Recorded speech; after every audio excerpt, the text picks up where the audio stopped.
Howdy, and welcome back to another episode of World Bigfoot Radio.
Howdy, everybody. And we're back with, well, actually, I'm at the local tavern. I just was putting out notices. Got my wizard disguise on here. And one of them that I had is wanted barbarian horde to help conquer the world. Oh, no, this is the wrong one. Oh, I'm looking for more people to help me do research in my research area over here in Montana. If you're near Western Montana, and you want to run around and go do some camping and do some Bigfoot research this summer, get a hold of me. I need more crew members for this summer. We got a whole bunch of places we want to go and check out everything. And, if anything cool happens, you'll be there to see it. And otherwise, you'll probably end up being on one of my shows because you're there with us when we're filming stuff. So you might want to check that out if at all possible. So with that, oh, yeah, that's right. I'm interviewing Blayne Tyler, so better put on the appropriate Legend of Boggy Creek hat here. And with that, let's bring Blayne onto the show. Welcome to the show, Blayne. Hello, everybody. Hey, Duke. Blayne's here to talk about a bunch of stuff and up to and including the fact that this is the 10th anniversary of Dr. John Bindernagel coming up there to Northeast Ontario, Canada, to the Canadian Stone Shield. The giant shield like Captain Canada uses to protect us from the horrors of the Arctic North. They can't get past Blayne and his 17-foot Sasquatch sidekick with a stone shield. So up on the Canadian shield, there's Blayne, and Blayne is coming to us. You can see how beautiful the scenery is up there. It's obviously early summer. It's still covered with snow. Nothing's growing. Yeah. We're having fun with backgrounds here on the show today. Actually, this is summer here. Yeah, that's summer in Northeast Ontario. So, When the top of the trees poke up out of the snow, it's almost fall. yeah, we got a good month of summer, and then we started getting ready for winter. We used to joke about that when I was a kid growing up in northern Minnesota. It's like, oh, we don't have 4 seasons. We have two. We have winter and getting ready for winter. Yeah, yeah. Yeah, the snowman just melted across the street the other week. Finally, we had a little bit of warm spell. So, but we're back to wearing jackets now. So it was So, a bit of a so it's only a little bit below zero then, right? yeah, it's summer for us. We're out in shorts and stuff, Summer for sandals in the snow. oh, We're shoveling in our sandals. Well, not shoveling, just clearing the snow off the cars in our sandals and shorts and stuff. It's toboggan pretty down to the balmy for beach. us. Yeah. Yeah. You only need a little lead pipe to break the top on the ice to get into the water and go swimming. Yeah, and we got the mosquitoes and the black flies. They're pretty tough too. They come out in the middle of the day when the sun's up, and then I guess they die Yeah, in they the try snow to. or something. They But die because you swat them. That's why they die. yeah. Um, but yeah, speaking of Canada and Dr. Bindernagel there, um, he was born in Kitchener, 41, and we were just talking about this off air, and he went to U of Guelph and actually University of Wisconsin. But we were kicking this around University of Guelph area. That's also where Les Stroud's from, Bigfoot survivor guy. But yeah, he worked for United Nations for like 30 years or something like that, doing animal studies all for different countries around the world. So, but he originally, yeah, I guess he moved out to Vancouver Island um, because of the Sasquatch topic, and then he went and did that, and he came back, and no other scientist picked up the ball from when he left off. So he got back into it, and yeah, like 40, almost 50 years of putting his life into this, trying to move the ball forward. Um, I heard him complain but about that numerous times that he couldn't get any of his other, scientific quote unquote colleagues to actually look at the evidence. And it was a circular logic. Hey, I've got Bigfoot evidence. Check it out. No, I'm not going to look at it. Oh, why not? Because Bigfoot's not real. Well, I got yeah, the and evidence right here. Well, I'm not going to look at it because it's not real. Oh, yeah, okay. So you're not really a scientist. You're just a dogmatic idiot collecting a paycheck. Okay, we got it yeah, now. careerists Yeah. that don't want to Don't want to damage rock the their. boat. Got to collect that juicy paycheck to spread the same dogma over and over again. Never mind what the truth might actually be. Well, he actually had. Speaking of that, just in BC, and I don't know where the other one was, but maybe it's a national one. But he actually had two papers rejected, and they said that something along the lines that they didn't want to spend any time on a mythical creature without any hard evidence.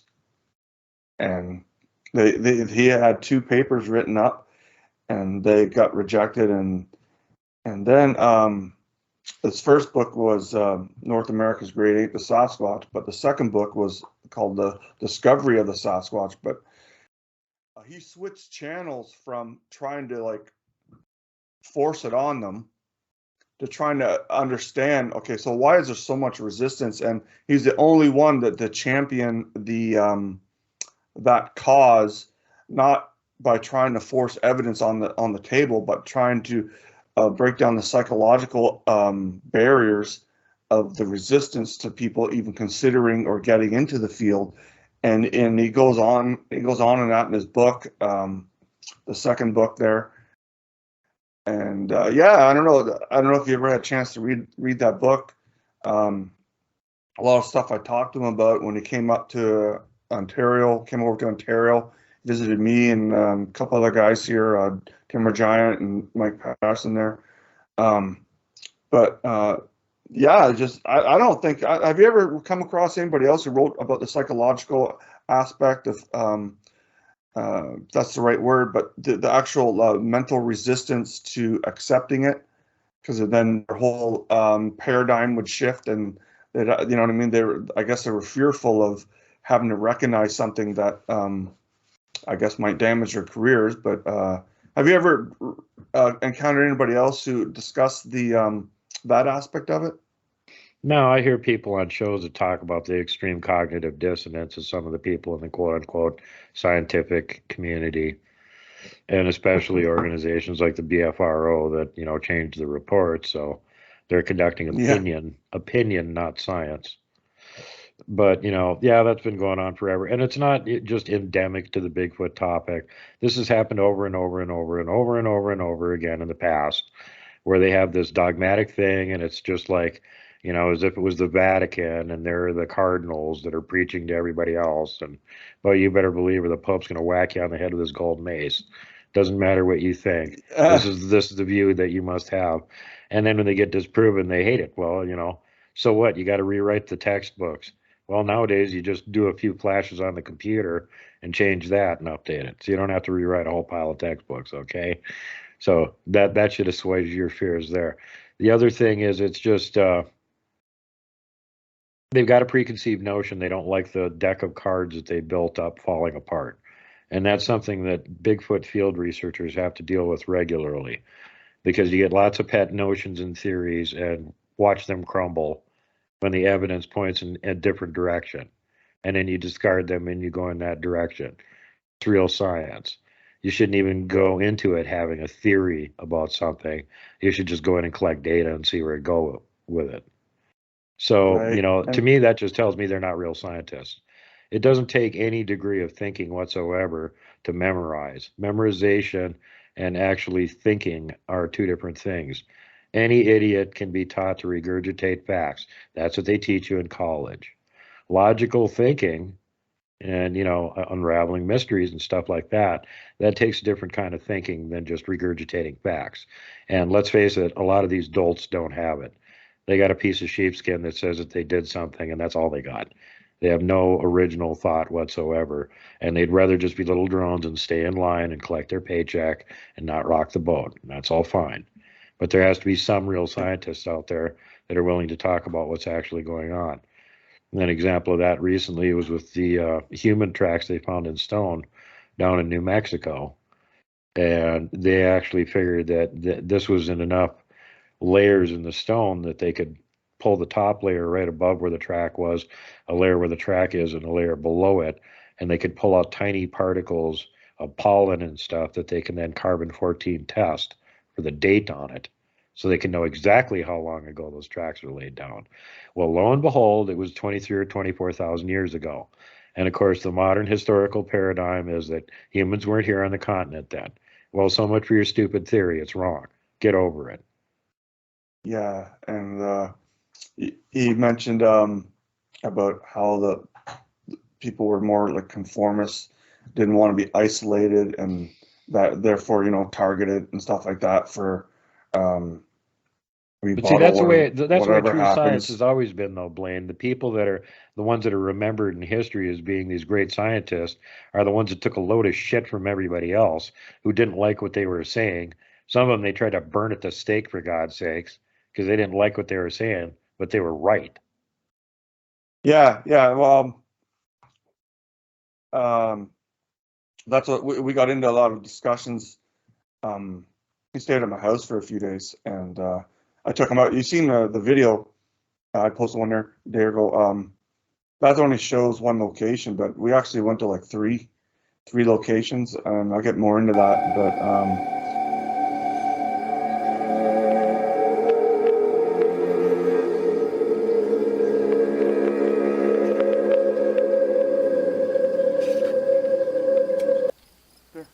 No? All right. Nice. Bullfrog? Yep. Yeah. Haven't heard that for a long time. slow the pans down there, and maybe get the wetland area here. Yeah. Anyway, you get a lot of that mixed density up here, and that goes north for hundreds of miles. Yeah. Yeah. So, okay, Yep. wrap it up. Yeah. Just Good. close the. You can get baseline digital, a couple $100, get in, I wanted something with a really quiet zoom Uh-huh. and with a internal and external Uh-huh. memory. But Right. but yeah, under the barriers, investigating, and we'll see what happens in the coming events of this year. And what do you think of that, John? Pretty interesting? Very interesting. Yeah. Very strong. Yeah, I mean, that survived a lot of windstorms, ice storms. Yeah. At one point, it looked like it was repaired a little bit. Mm-hmm. And I was leaving bait out here on the end of this tip of one of the, I guess of the main support here, up here. Mm-hmm. I was hanging a bag of broccoli and stuff like that. And it's kind of funny because they didn't want the broccoli. Right. They didn't eat it either. Right. But I really think it was more that them being suspicious of the bag. Yeah. But they took a bit, you know, the large zippy lock bags. Mm-hmm. They took a large zippy lock bag of nuts that was suspended in a tree, not shredded. And I've also found, Sorry. Chipmunk, I think. Yeah. yeah, I've also found evidence of them dumpster diving because I found like a raisin bread bag with just the nip, you know, where you usually would seal it up again. I found like remnants of garbage in here that they've maybe been visiting people putting their stuff out to the curve. And there's a bunch of, well, that could be accidental too, but you see there's like 5 or 6 of a bit of a lean-to thing going right in behind here. Mm-hmm. And I mean, it looks a lot better in the winter when the foliage isn't on. Yeah. I mean, it's a lot more noticeable. But so anyway, I usually cut through here to visit one of the little shelter nest areas. And yeah, you got to watch yourself in here in the winter. The ice and everything, Yeah. very treacherous. But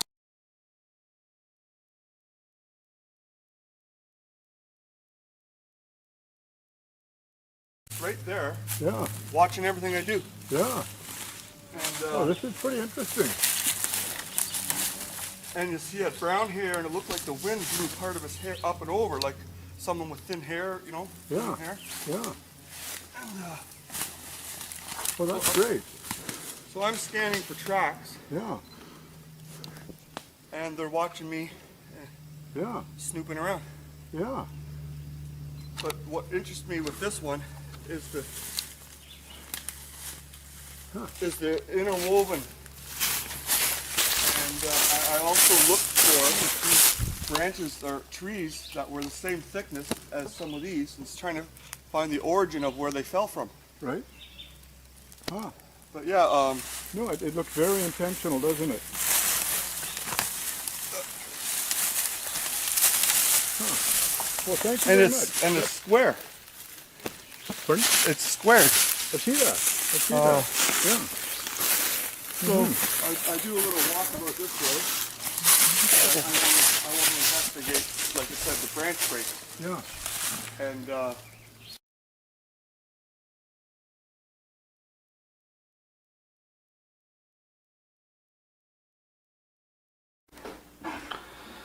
welcome to Ontario Sasquatch Conference. We have special guest, John Bindernagel from Vancouver Island. Will be interviewed by Derek and Claire from Eastern Ontario. Take it away. Okay.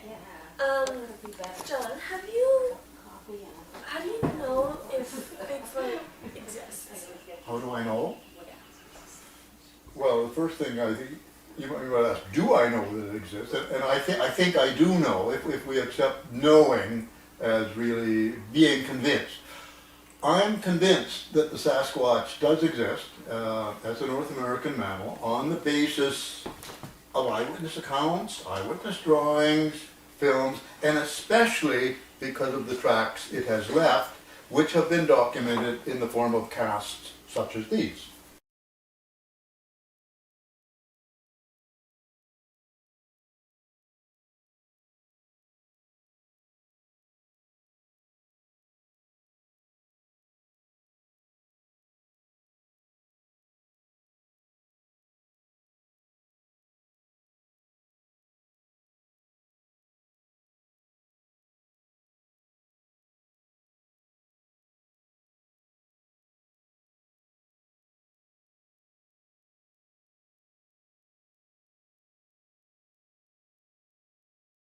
Yeah, so Dr. B, he nice guy, friendly guy, kind of like a friendly grandpa that comes and visits you, and well, at Christmas time or something, right? And all the kids gather around to hear stories or something like that.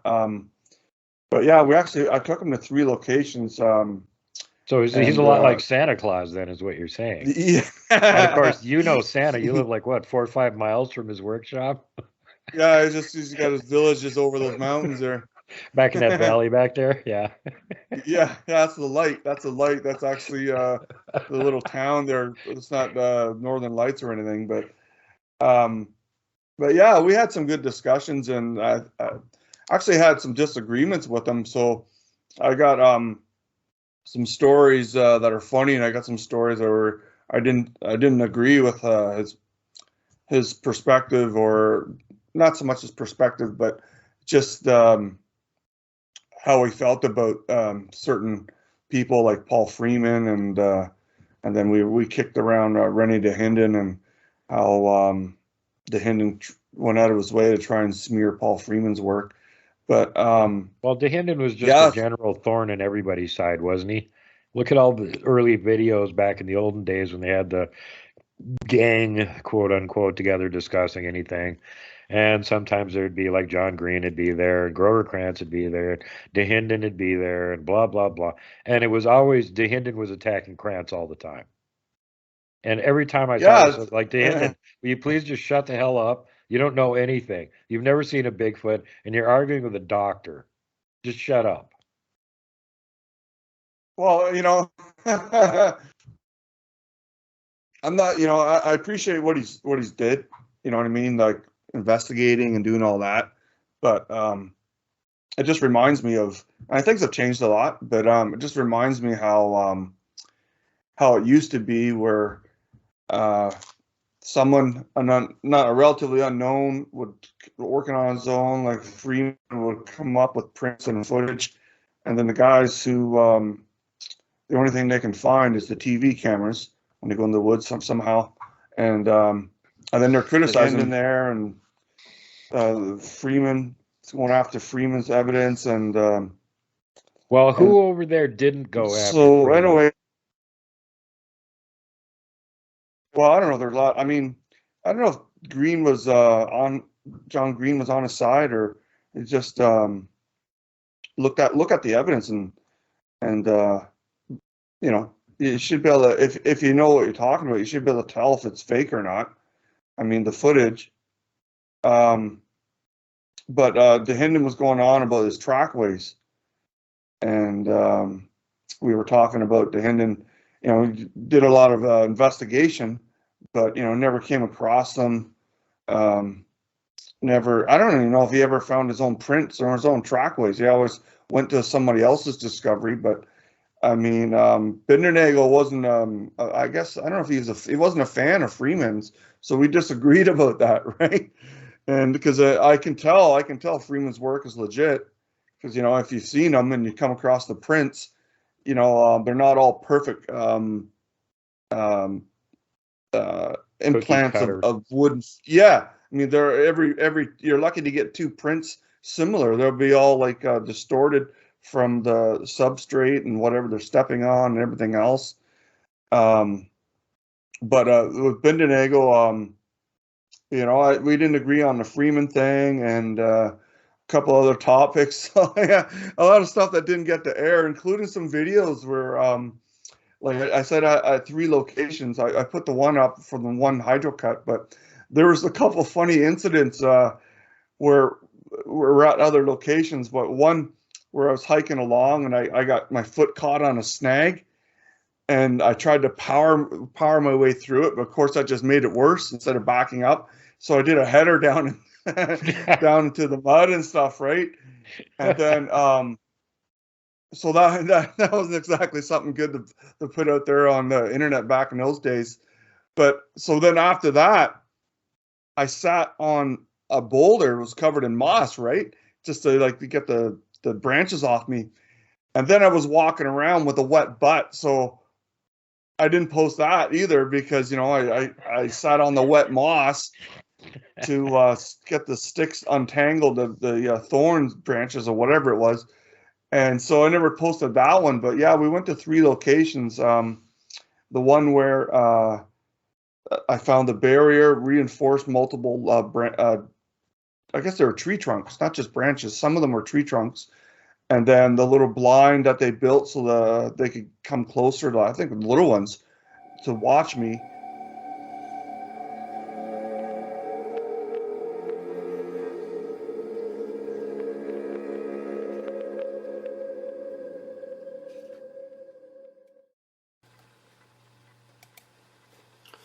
Hi everyone, it's Tracker here.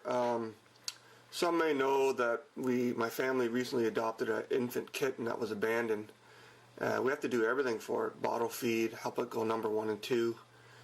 And it made me start thinking about if I did come across an abandoned Sasquatch infant, could it survive on just raising it like you would your own child? You know, same nutritional needs. Anyway, I took Dr. John into the field, put him in the middle of one of my groups, showed him barriers. They were watching us the whole time. I took them into a active shelter where there was an infant that we didn't notice or hear, but it makes you wonder if you could save it the way you would raise it the way you would a human kid. Here's the clip.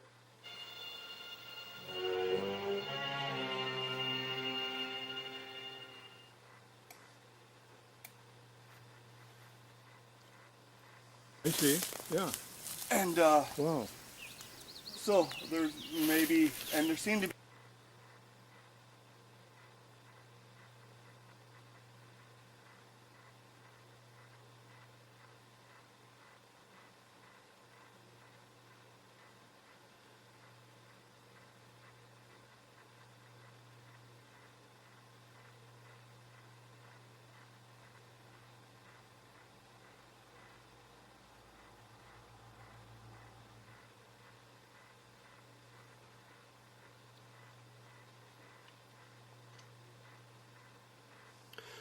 Okay, here's a couple pictures of the mom. She's using ethereal temporary transition, or some may commonly known as cloaking. She's nearby watching us the whole time. Makes you wonder though, if you did come across one, if the government learned about it, would they allow you to keep it? I see. Yeah. And Wow. so there's anyway, maybe, thanks again for and there watching seemed to and following. I post when I can. I kind of got my hands full with this little kitten. See you next time.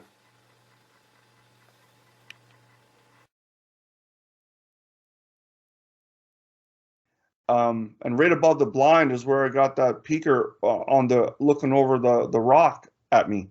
You know, all the brown hair and Yeah. so he was right there for that, and he thought that was pretty interesting. But they were right with us the whole time, and they were hitting us with infrasound, and my kid got scared. That's why a lot of the video I can't post also, because he was scared. He was only like 14 or something, and playing hooky so he could come hang out with us. But he was scared because they were hitting us with infrasound, and eventually he just gave me the camera and went and stood out in the middle of the hydro cut because he couldn't, you know, I was making him feel anxious, and so he'd go out there. But they were right there with us, following us around, and doing their little cloaking trick, which years ago, 10 years ago, I hit a Bindernagel up with that, and we were calling it something other than cloaking. We were calling it, what was it? I forget now, but it was unheard of then. And he was just saying, yeah, the natives said it in the spiritual thing. Said, no. There's something to this. Because I was filming him, I've seen him disappear right in front of me. So we had that whole discussion there, and you know, he go, oh really? Yeah. I said, no kidding. They faded right out, right in front of me in my eyes, and Yeah. I also filmed them doing it.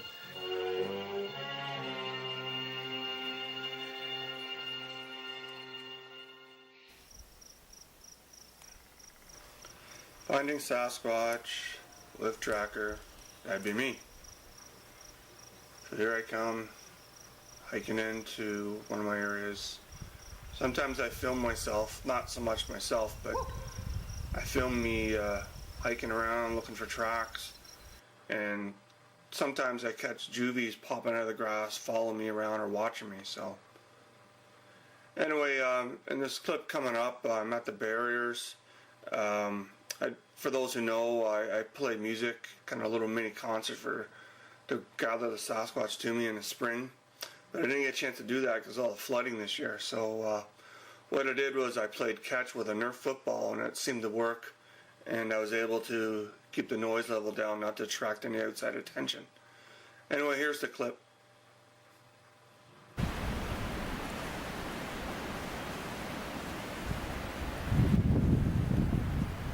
Okay, here we are at the barriers.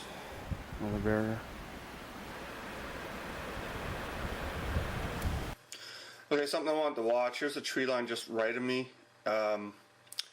Is that it's kind of a new revelation for some people, but Sasquatch can cloak.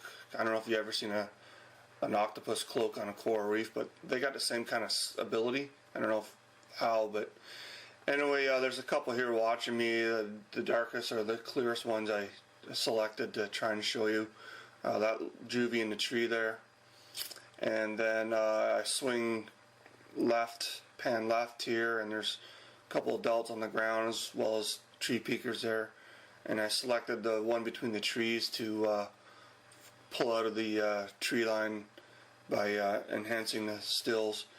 Anyway, not only can Sasquatch cloak, they can choose how much of themselves to show you.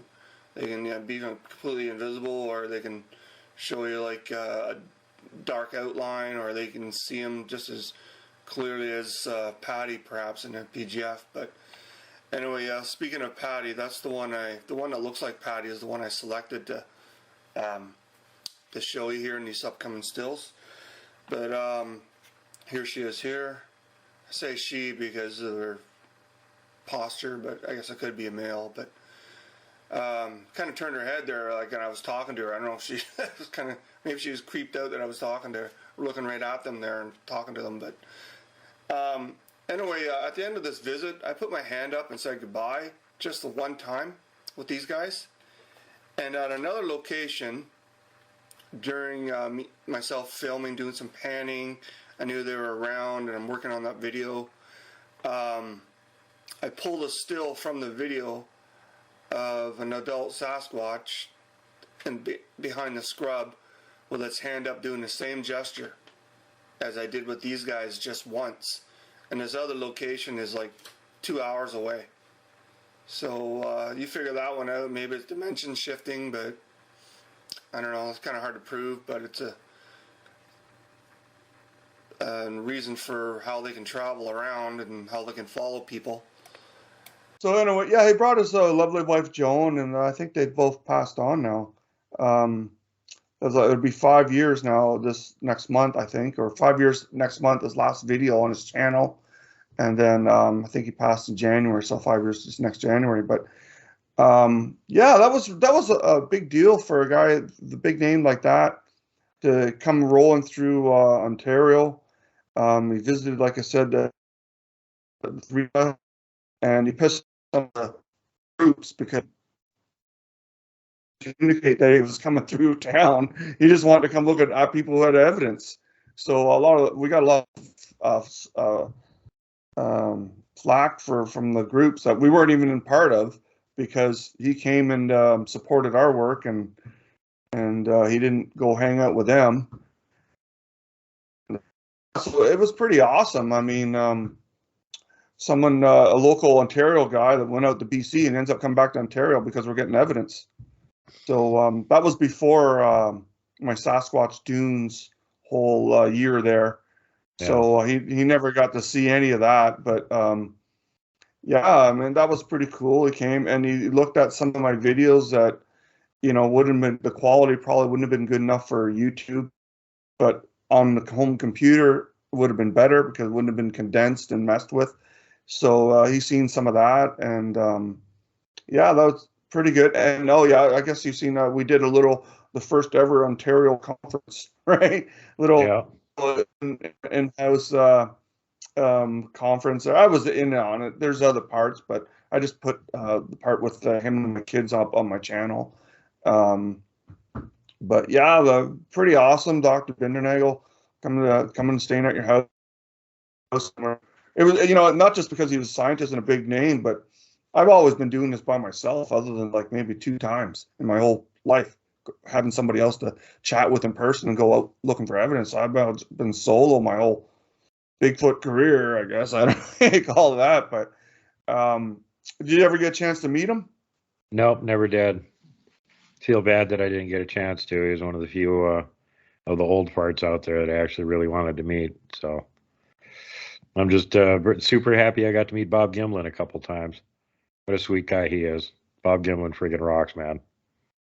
Yeah, I've never got a chance to meet Bob. I'll probably never get a chance to meet Bob. I have to probably go to a conference. Yeah, you have to on, come West down here Coast. to the U.S. Sorry, you have to come to the U.S. Same thing you have to do to Yeah. go squatching with me. Come down to the U.S. And I just finally got to meet Ron Moorhead last month when I was over at the Nebraska Bigfoot Conference, because he was the other headliner on the show besides me. And he did the Sierra Sounds thing, which is really fun to see him do that in person. Still doing it, doing a great job with it. And then after I did my presentation, which I cheated, I didn't just talk. I just showed 50 minutes of Bigfoot video and then talked a little bit while it was playing. And apparently he liked that. When I walking past him in the back, he had a big grin on his face. He must have thought that was fun. So That's awesome. Well, yeah, I'm gonna have to come down there. Maybe put together something. But maybe if I don't know if Bob will ever make it up to the Nebraska conference or whatever. But I'd like to come down. But done. I think Bob's done touring conferences at this point. He's getting too old for it, and it beats on him too much. So you'd probably have to go up there and visit him at home. Yeah, over in like he does local stuff probably, right? Still. Probably, yeah. Yeah, just gets driven around there. But yeah, I mean, so yeah, Bindernagel came here, and he's done a lot of interesting stuff. Like I know I mentioned he worked for the UN studying different species around the world. But he's gone to a lot of high-profile sighting and report locations, like the one where I guess it was a logger took a break when walking away from his camp for lunch or something, and then he came upon the 3 Sasquatch, the family, the male, big male, female, and the male was pulling out rocks the size of patio slabs. And it was hunting marmots over in somewhere in Oregon, and then in the book, it's got a picture of how deep the hole was, and it was over 5 feet deep, and the Sasquatch was just and the rock piles there's 2 or 3 of them were 4 feet each. They were all stacked up, but Dr. Bindernagel, he was my height. He was in the hole, and all you could see was just his head. So he's been to some really cool locations. I don't know if he's ever been down to the Bluff Creek area, because obviously it changed. But I mean, in the 60s, in the 70s, I don't know if he ever got to go down there, because he was good friends with Bob, right? And I don't know if he's good friends with DeHinden or not, but because DeHinden's used to have the international rights to it, right? Yeah. But he's been to like I don't know if he ever went to the Bluff Creek, or if he ever went to. He probably went to did some footing in near Ape Canyon and all that before Mount St. Helens changed the whole topography there. But one of the really cool stories in his book, I just picked one out at a glance, was the homesteader in Manitoba in 41. He was out moose hunting at a season, but he shot the moose hunter, thought that he had a moose because he was following the tracks, and he seen the big black thing moving in the scrub, and he shot it, and it stood up on 2 legs, and he said, "Oh, that's not a moose." Or that was after, I think, he shot it the second time, because he shot it, it took off, and then he thought he was still hunting a moose. He shot it again, and the moose hunter went over to see what he just killed because it looked a lot wider than a normal moose. So he thought it was like angled or something. And it was a dead male Sasquatch with brown hair. Yeah, that's one of the cool reports in his book where they had a body, but because the moose hunter was hunting out of season on his kind of own property, like extended, probably like Crown land, that he just took off and left it there because he thought he, did something wrong, and then he would have gotten in trouble, would have lost his guns, and would have lost his pickup. You know how they can take everything from you if you get caught hunting out of season? They can just come in and say, that's our truck now. That's our Or gun if you're in now." a trucker's convoy in Ottawa, they can take your truck away too. Yeah, yeah. But Anyway, the body wouldn't have been there when he came back because the other Sasquatch would have just picked it up and ran off with it. yeah, but yeah, that's in that was I think Manitoba. I think I said that. I can get the location there. But anyway, yeah. So I mean, that book's pretty cool. He goes on a lot about the resistance. I called them he called skeptics. I said no, they're not skeptics. They're rejectics. I coined that phrase. But anyway, rejectics when they won't even look at the evidence. Yeah. There's no way that can be real. Don't show me the 18-inch track. Don't show me the hair. Don't show me the DNA. This will mess up my life. So I said they're not skeptics. That's rejectics. And they won't even. And these are scientists too. They won't even consider look at the DNA or whatever. Say, well, what about this 12-foot creature I filmed running through my yard or whatever? So nope. That's just. I mean, they come up with excuses to keep themselves, protect themselves in a little bubble. But we talked about that.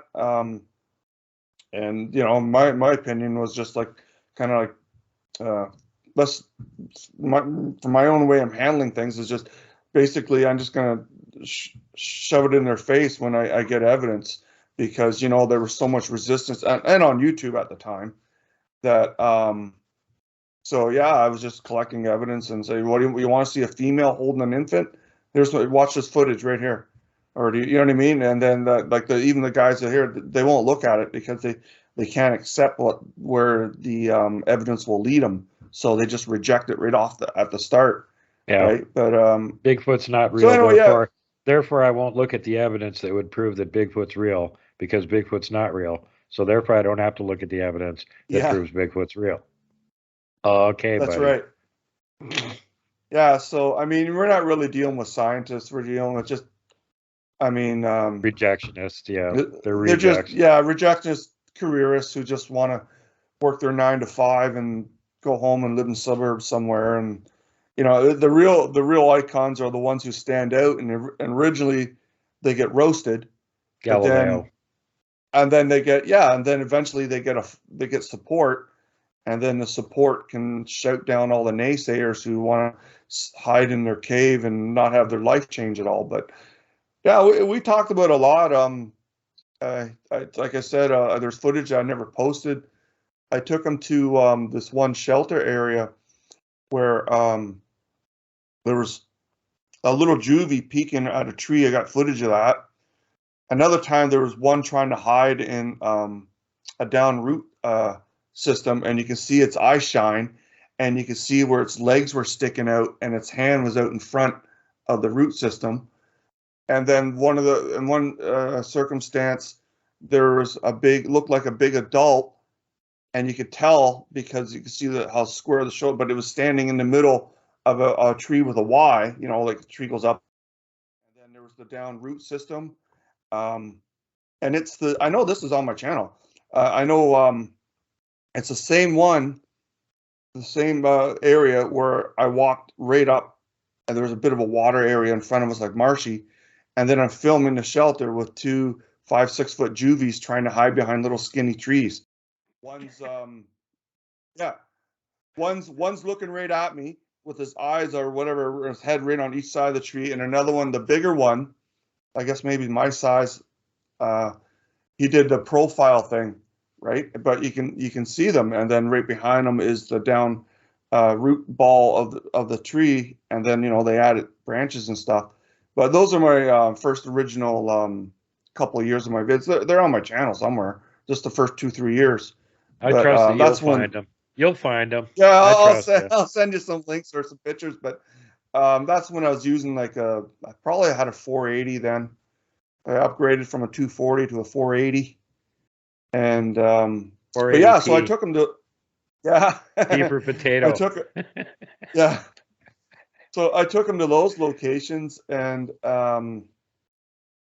that's not too far away from the actual Bigfoot barn building. That's all caved in. I remember I used to do some footage around there, some filming, Yeah. Yeah. and that's not too far away from that location where I got some footage there. But yeah, I mean, I only posted a few because of the other circumstances that happened. Me tripping and me having to sitting on the moss and having a wet butt. You can see it and stuff like that. But yeah, it was pretty cool having to come out to Ontario, and then I just wish we, because of the damn Canadian Shield, we could have found a trackway or something. But it's either rock or you're cutting through a marsh here, right? It's really hard to find that perfect substrate to get a print. So Same thing here, but buddy. yeah, that was I am amazed that we find as many tracks as we do, because we shouldn't be finding any damn tracks up there in the top of a rocky mountain range. We're way up at the top of it. There isn't like a whole lot of mud or anything to leave tracks in up there. yeah. So I'm always surprised when we I do hear find ya. tracks, but I'm happy. Well, I've tried to. You ever try to cast grass tracks? No. No, I think I mentioned this when I was on with you, Spaced Out Radio, when I ran into those ones with the snouts. But I found some screwed up tracks. They're destroyed from quads. There's a couple that were okay, but they're like, wow, is that a person? Because you know how people could wear those. You have to be careful, right? I'm always skeptical of everything I find. But you know how people had those kind of Crocs with the toes. Yeah. You know what I mean? But I don't Yeah. think people were wearing them on a rugged trail where there's no level. But anyway, so then I pushed through the northern part of that quad trail, and I found dozens of grass prints of all sizes. I tried to cast one, but when you're pulling it out, the grass will wreck it. So when you're pulling it out, you got to kind of cut with your knife to cut the grass off. But they were crap anyway. But I tried. But yeah, it's really hard to find a decent substrate to get some prints where I am anyway. Well, yeah, I've had But, Mike up there with me for like 3, 4 years now, if not longer, and it's just his dream to, show me one 18-inch track that I can actually get a cast of. And we're finding tracks like all different sizes all the time, but you think we find anything that's on ground where you can get a decent cast of it? No. No. Well, I mean, I found all those trackways, multiple trackways, and a few spare prints were here and there. But at the south, like the dune area, this I call it Sasquatch Dunes. But I mean, at that gravel pit area, I found lots of them, but they're just in sand. But I Yeah. also found slight early winter ones where I found that cripple print in a couple locations, trackways of a cripple print. And I sent you pictures of that, I think, last Christmas. Yeah, I got the originals. Thank you, buddy. Yeah, Speaking well, of pictures, you sent more. Did you have new ones in there that you sent me? ones that I pulled just from the video that I'd never really shown anybody that yeah, they were following us around. So make sure But yeah, you any of them that are in there that you want to reference, now's the time to do it. well, yeah, I mean, well, right when we started out hiking, we were on the overlook kind of thing, and there's So a by we, you're cloaky, talking about you and Dr. Bindernagel yeah, and my son's filming this, and your son. but Okay. my son's filming it. This is when we first started out, so before he started becoming afraid because they're they're following us and projecting their infrasound at us. But there's a juvie right down in the gap on the other side of Dr. Bindernagel when we were standing on the rock overlooking the marshy area. And there's a kind of a cloaked adult there too, but the juvie's really easy for me to pick out, even though the camera swung back and forth. It wasn't even on that same area for more than a second. There's one right there. And then just a couple other ones I picked out. But it's a picture from a 480 footage, right? So, but yeah, I've never even shown those pictures to anyone. So there's one there. Here, I'll send this to Duke, right? Yeah. And some other stuff, you know, the covers of his books and stuff like that. But yeah, we had him on us the whole time we went through there. I took him right up to the shelters, and it's on the video there. We didn't get any vocalizations or anything. I think what it was is we were too close. You know how it is when you get too close, they don't give you anything unless they're like really mad. And Well, they'll give away their position if they give you anything at that point. Yeah, like breathing down your back. Yo, you're right behind me, are you? Yeah. Gee, I can't tell where that call's coming from. Right there. You know? Yeah, you pick up your phone and hold on, let me get this audio, and you put it right behind you, Yeah, and exactly. you get it breathing on you. But yeah, we had them kind of following us around, I guess. But I just wanted to get them in and show them the actual structures that they made, like the little kind of blind thingy and the barrier. And we looked at a rock, kind of, not a pile, but it was still in question because it was kind of a half semi, not a circle, but it was a bit of a curved arc to this little rock wall or something. But the rocks are like the size of like the cushions on a couch. So I mean, it was kind of is this related to them or not? But he wasn't sure, so we filmed it and stuff. But that's how we started out, the same way as when I found the rock, and then on one side of the hydro, and then I went up the other side of the hydro, and then I came across the barriers and stuff. So I took him along the same path as all that, and yeah, if you notice in the video, he never lets go of the barrier.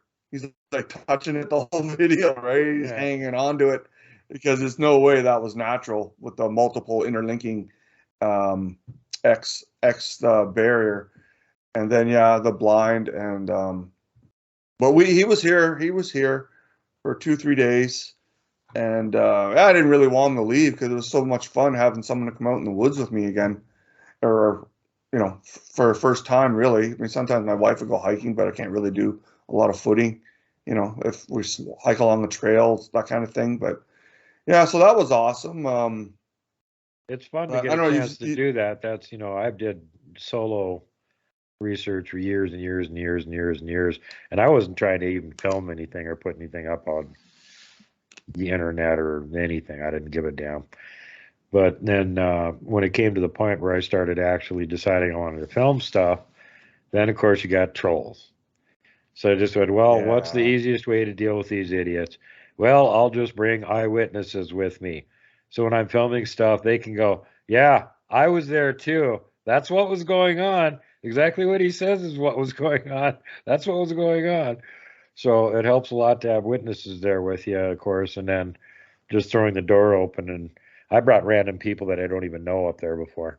Papa Craig won a contest on somebody else's channel, and I raffled off a trip with my team to go up there. Then he got to see all kinds of evidence while he was up there. Oh yeah, that's the thing about footing, right? You know, you really gotta. A lot of people will get into it, and they do it like, I don't want to say lighthearted, but if you start come across evidence, then the more you go, the more you find, right? And then you get tagged, right? Then they start coming to you. Yeah. And you know, if you go to their house, they're gonna come to your house, kind of thing, right? And then yeah, you get lots of evidence, but if you don't mind them looking in your window while you're watching TV or on your computer. So that's the other. Oh, you mean like the Nebraska Bigfoot conference when we were at the Nebraska Yeah. Bigfoot Museum overnight? And they were tapping on the windows, making noise outside. One of them was peeking in the window in the basement at Christie, watching her sleep. She caught that one when she woke up. Yeah. Yeah. Yeah, the too many But that, Bigfoot magnets in the same place at the same time, so yeah. they showed up there. So that's the other thing too about people getting into this. You know, some people get into it because they want to be on YouTube, or they want to give themselves a fancy title like I'm the expedition leader, or I'm the expedition president, and you know, I'm not in it for all that. I mean, I avoid that. You know, a lot of people just, you know, they make a career out of one footprint or one half-ass sighting, right? And then next thing you know, they're trying to get on TV or in a major newspaper because something they might have seen behind, you know, a bunch of trees at 100 yards away. Yeah. But yeah, I mean, if people are gonna be researching, then they got to be prepared for the other side of it. And actually, we were talking about prints. The best print I ever came across, I never cast because I didn't believe it. Like, I mean, I was skeptical. I was too skeptical. I've always kicked myself in the butt, but then I started casting everything, and I got a bunch of crappy ones. And the whole scenario with that, and that's on my channel. It was right beside a boulder. So I was, you know, these big 16, 17-inch prints. One was like skidded out, and then one was really nice. But I thought, I'm like, did someone just sit on the boulder and move their feet and expand their Yeah. expand their feet, you know, while sitting, and then look at me. And then, because then at that time, I wasn't closed-minded to the special abilities that they have. I just wasn't exposed to it yet. And then I'm like, so where's the rest of the prints in if this is the real deal? And then, you know, eventually I found some like suction cup kind of ones in the swamp as it took off, but because it's a marshy area, they disappear, right? Build right in So I'm again. like, Yeah. if it wouldn't have been right beside a boulder where someone could have sat, I would have cast it. And I went and looked at it a couple times, 3 times, and I'm like, oh, I don't know. But if it would have been a trackway, or if it would have came out of the woods, it wouldn't have been no question. But yeah, beautiful. I got pictures of it and measurements and stuff like that. But I'll make yeah, sure you include the pictures. We got to see it now that you're talking yeah, about yeah, how I've shown juicy that the one. track is. Everybody's just drooling right now. They want to see it so bad.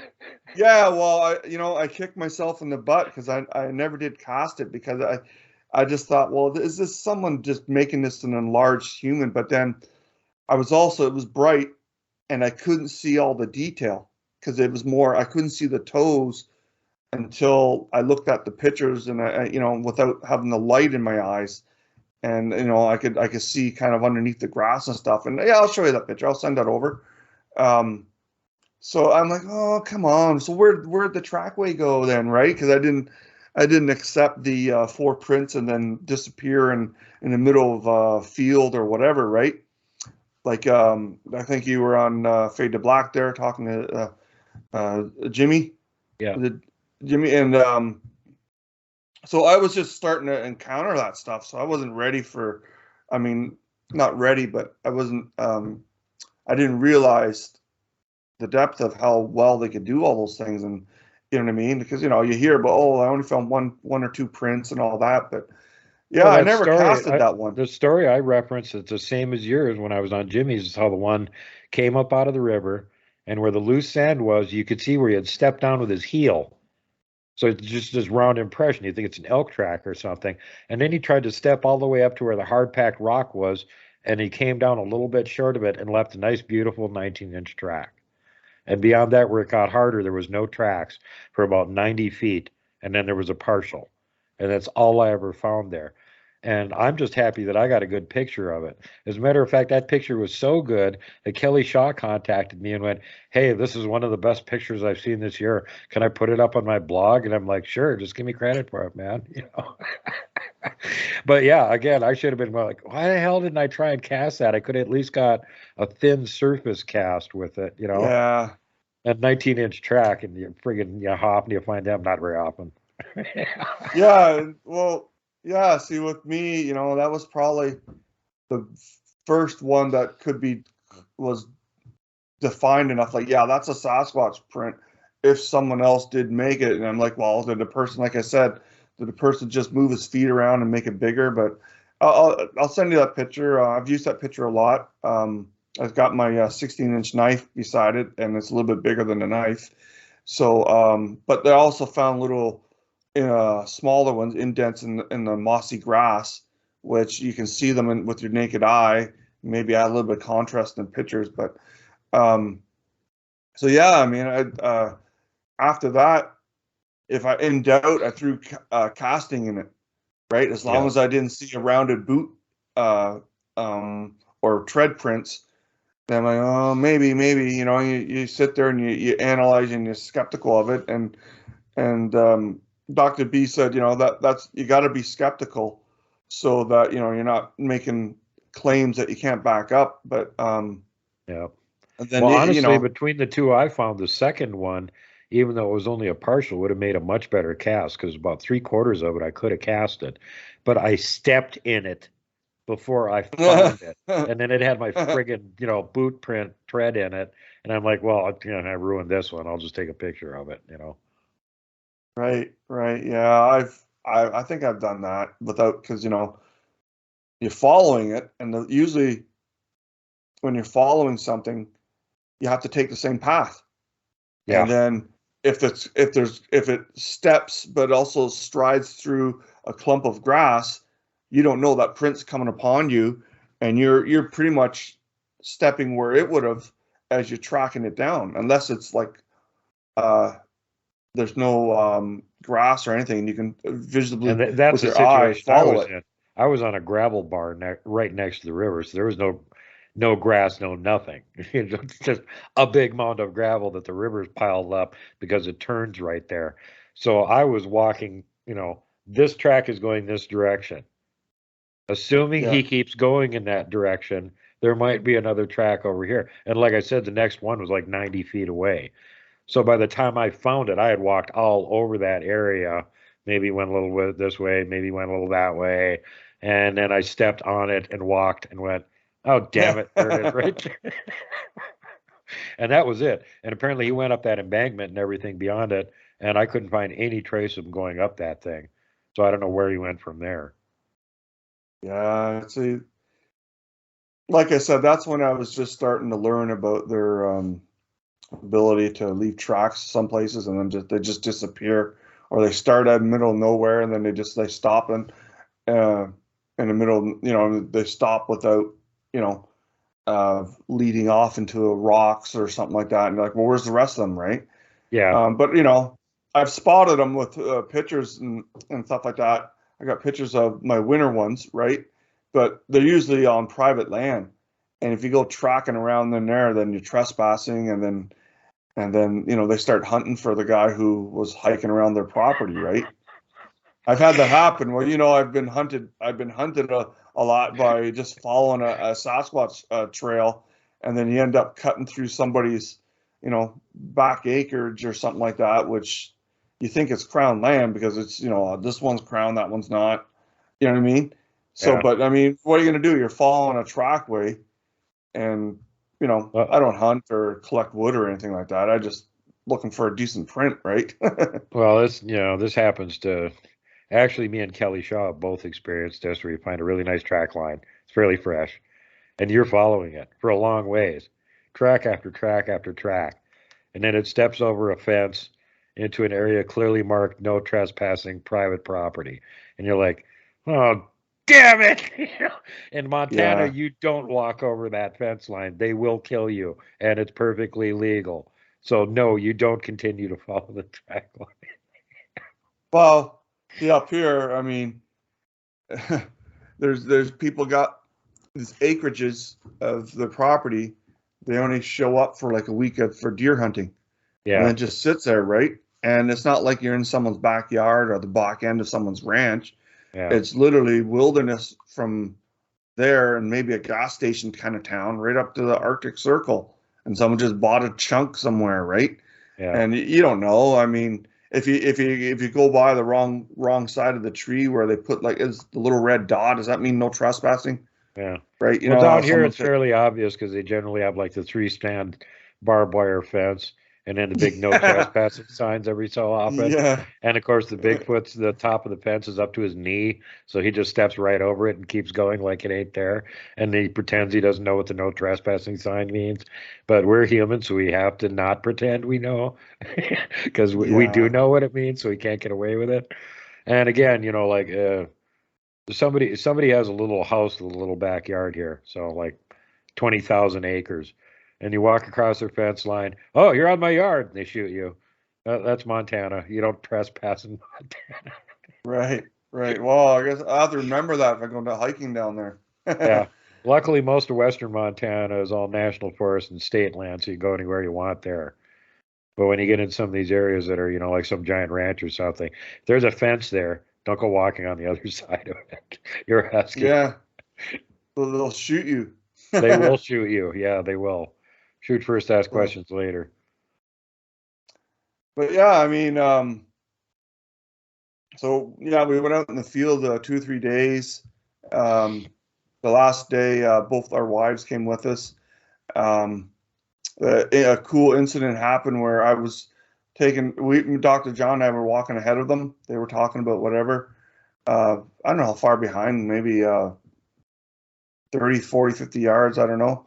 But we walked ahead, and in between us and them, black bear and her cubs went between us and left a bunch of fresh prints after we just walked by. The bears waited and then cut through, and then my wife and Joan, oh wow, did you guys see the beautiful black prints in the mud? What? No, the bear cut between us. Like, we weren't that far apart, like, I don't know, maybe 100 feet or something like that, because we were talking Bigfoot stuff and they were talking whatever. An old family of black bears just cut through after we went by, and Dr. John and I, we just missed it. But yeah, pretty cool stuff. But yeah, I'll have to come out to that. Maybe in Nebraska. Nebraska's a little closer, right? Than Montana. From where you're at, About the same. probably about the same. Yeah, you have to go Right. further west to get to me, and you got to go quite a bit further south to get to So them. to get to Nebraska. Right. Well, I've been meaning to get out there, and I've been kicking that around, and Well, but then between the price. two, you want to come out here because Nebraska ain't got doodly to look at. And Montana's the beauty spot of the lower 48. Plus, there's Sasquatch everywhere. They're incredibly easy to find here. Like, seriously, man, you could be like blind. You could have like, you could have Stevie Wonder out here finding Bigfoot tracks. It's that hard. Yeah, well, actually, you know what? I'm glad you brought that, because I think over on your last show on Fade to Black, you guys kicked around a number for population, Yeah. right? Yeah. And I think that's still underestimating. I think there's been like a population explosion. That's why, I mean, a lot of people, oh, Blayne, you're really good. Wow. You go in, you get, I mean, yeah, you have to know what you're doing to get footage. But, sometimes I honestly feel you could pick up a rock and throw it any direction in the woods and hit one. Or at least, I mean, I That's think, just you, Blayne. Blayne, that's because you're a Squatch magnet, so they follow you around now. It doesn't matter where the hell you go, they're going to show up and start following you around. So yeah, if it's you can probably throw a rock and hit one in whatever direction you're throwing it. yeah. I know other people that can do that too, but no guarantee. Look at Joyce Gray down there, Bama Bigfoot. She just did a video from one of her research areas, A10, where she walked around it for about a half an hour, and there was like no activity. There was nothing going on there. They either weren't around or they had moved somewhere else at this point. So even, as much as that area has been active for years, pretty much every time she went in there, there's still no guarantee. Yeah. Well, actually, You got to know what you're doing. yeah. Well, you know what really helps me is my ability to spot them, even if they're trying to do their little cloaking trick, or at least know where they are, like within a couple of feet, and that really gets their attention. If I I think I've shown this on some of my videos. I've literally turned around and stared right at them when they're following me, and then sometimes I've gotten footage of them diving in the grass or jumping back behind a tree or whatever. But I think I actually hit one with a snowball once, because yeah, how you trying different things. Remember I told you the story about and about me showing him how to play catch with a football, Yeah, like another yeah, football. yeah. I did the same kind of thing in the winter, but I was just like throwing snowballs, right? And you know, you're throwing snowballs, you're making snowballs, you're not going to have the camera, like, you know, aiming it, right? Everything's covered in snow. But I think I might have hit one with a snowball because I was aiming for trees, right? But the trees seemed to be a lot thicker than the than the trunk, right? So I think I'm just glad I didn't get a snowball like this chucked back at me and take my head off. Um, but yeah, speaking of the population, I mean, I remember sometimes, you know, for a while there, I was having like encounters of like multiple encounters in the same day. I remember this one time, and this is a spot I took Dr. Bindernagel. I didn't get footage of this because, you know, it kind of caught me by surprise, but I was hiking one of my hydro cuts and the two juvies, I caught two juvies out. Actually, I caught single juvies out and taken off, kind of like a half-assed on all fours, but not quite going all the way down, like kind of just bent over all the way, but they didn't really need their front arms. I've seen that happen twice, and they're like light brown ones. But there's one time I've seen two darker, like not dark gray, but charcoal gray, at a pond get up and take off into the woods, and it was, oh my God, you know, I wasn't ready to film them because, you know, two of them out in the open. And I always tell that to people, like, you know, I usually say, well, you know, I started hiking, and I wasn't really trying to film them at that stage because the camera equipment that was available was so crappy that I'd literally have to jump in front of the camera and wave at me to film anything. Yeah. But that's when I just started, you know, started to get easing back into it, and I started hiking hydro cuts because they gave that rugged challenge to kind of like when I used to live out west in the Rockies. And yeah, these two guys got up, little one was about my size, one was smaller, and just took off running into the woods. They were out, I guess they might have been playing at the little pondy area where the creek expanded, and they just took off running into the woods. And that's where I started a second hydro cut location where I started filming them and stuff like that. But I never seen that again. It was just once in a rare. I mean, I wish I would have had a professional camera already running. But then I could see those two taking off. But I have filmed them running before, but the camera potato one that I have, all you see is this white blurry thing running, and you can't really. There might be a couple frames where it's decent enough to see that. Someone said, "Well, who's the white person?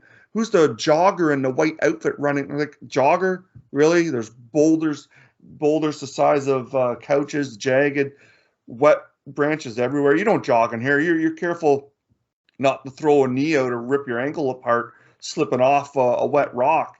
And that's on my channel. But one of my first videos where I think my dog was with me, and they were back there behind the dog, looking at the dog, and she's looking at them and looking back at me.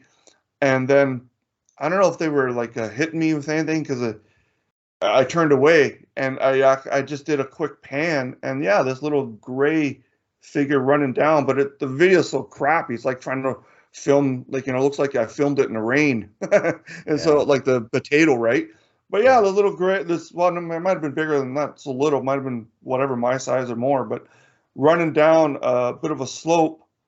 But I mean, it's in a Canadian Shield. There's rocks, there's down trees. You know what it's like. The branches everywhere. They're slippery. Like, I don't forget how many times I've almost wrecked my ankle, my knees. Well, Slipping. it's like my research area. You can't take more than 3 steps in a line, and you're not going to be on flat ground anytime you're doing it. And then you got to go around or step over something.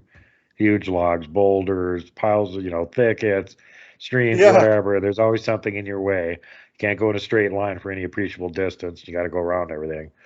And speaking of, you know, catching them moving on video, that doesn't happen very often. Usually they're smart enough not to do that. And I think the majority of the time when people catch it, it's probably just juvies being dumb. And we got an example of that in 129 part 3, where Eric was filming us, and then he turns the camera to the side like this and kind of pauses it and then just turns it off. Well, he didn't even realize it when he paused it. He had it right on one's face, and it ducked behind the tree. So he's got it moving. And the better part is that before he turns the camera off, it peeks back out again to see if he's still watching. And the Right, even better right. part is there's two of them in the foreground. There's some little pine branches there, and they think he can't see them. So they're like down there having a push fight with each other or some shit. Well, he's got the camera on him. You can see the movement between the branches where they're moving around down there. And then the other bigger one peeks back out like, is he still filming? Oh, crap. Yeah. It's almost like they're competing for, oh, that's a little bit better cover area. I want it, and they're pushing each other around. Yeah. But, Well, the other thing I got to bring up here is I need to thank you for all your help with this because, yes, you have astounding abilities to spot them because you've been doing this for so long. And you're really damn good at it. And when you get to see the presentation I did at the Nebraska Bigfoot Conference, you will hear me name drop you a bunch of times because I'm like, okay, here's one Blayne spotted. Here's another one Blayne spotted. Here's one Bama Bigfoot spotted because she only shows me the ones that are really scary. All the really cool ones, Blayne finds them. The really scary ones, Bama finds them. The one that's got the head the size of a beach ball and is standing 20 feet behind me. She finds those ones. yeah. Yeah. But yeah, you got the big shout out at the conference there. I let everybody know who was finding these images. Sometimes it was me. Sometimes I seen them while I was right there and I was filming them. And other times, no, it was people like Blayne going, hey, that's a head over there.